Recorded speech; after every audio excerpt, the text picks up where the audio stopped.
Bear with me, it's been a while. Okay, I will be talking about some sensitive issues in this video, so if at any point you feel overwhelmed with unwanted thoughts or feelings, then please stop the video. I put some numbers in the description below, so please check those out if you feel like you need to talk to someone. Hi, I'm Laurie. I'm an emotionally unstable person. I'm not saying this for sympathy or attention. I'm saying it because I think people need to hear it. Mental illness sucks. Sure, some people say it makes you a stronger person in the end, but that's only if you make it out alive. Some people aren't so lucky. I have been putting off this video for months, too scared about what people will think. I don't want to upset anyone, make people feel uncomfortable, or cause a shitstorm because, you know, people be like, you attention-seeking what the f***? Like, I really wanted to know about your sad little life. No one cares, you just wasted 5 minutes of my life. I hate you, bitch, go kill yourself. I mean, is it really so hard just to turn the video off? There is still such a huge stigma around mental illness. The people who think that anyone who suffers is weak, or attention-seeking, or just invaluable to society. People who barely even know you will make narrow-minded and spiteful assumptions. I was once sat in class when I overheard a comment made about me. Oh, she's so annoying. She should just kill herself if she's that depressed. And that chemically imbalanced part of your brain goes, you know, she's right. You are a useless c***. And wouldn't it just make her feel terrible if you did? That's a pretty hard thought to shake off. My ex-boyfriend once told me that I fake my panic attacks. When you have a mental illness, it can make you vulnerable. And often you seek out people who will put you down because it confirms that negative view that you have of yourself. So at least you know you're right about something. Of course, this isn't a healthy relationship, but usually by the time you realize that those thoughts are so ingrained in your mind, it's pretty impossible to change.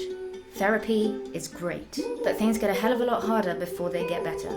I'm only just realizing that the amount of self-inflicted criticism, hatred, doubt, guilt, and repression have come from that relationship. It was easier to do as I was told than to deal with the tantrums or the silent treatment or the confrontation that came with just being myself. So now here I am, with absolutely no clue who myself actually is. Sometimes it's like I'm living in a painting. Nothing around me looks real. I can touch things, I can try and ground myself, but my fingertips don't feel anything.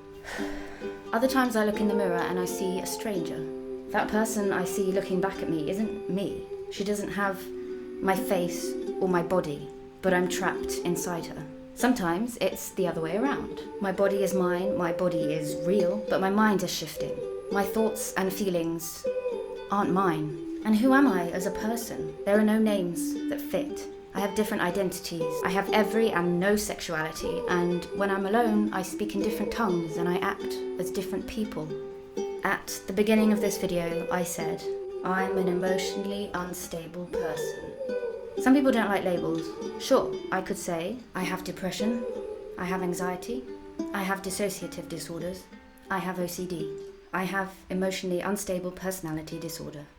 Yes, the labels are helpful to a point, and I found that being diagnosed with something real has made me feel just that little bit less crazy. But being stuck with these labels hasn't actually made any difference to the treatments that I've been offered. Isn't that the point of a diagnosis?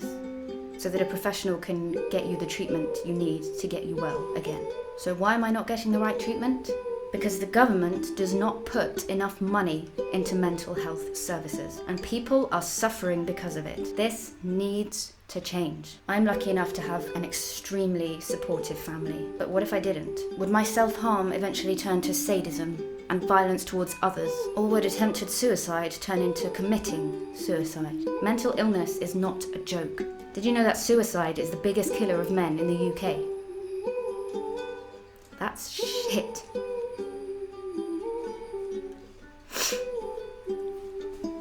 You know, mental health is fluid. There's no one type of depression, anxiety, PTSD, OCD, personality disorder, bipolar, psychosis, or eating disorder. Everyone is different. So equally, so is every mental health issue.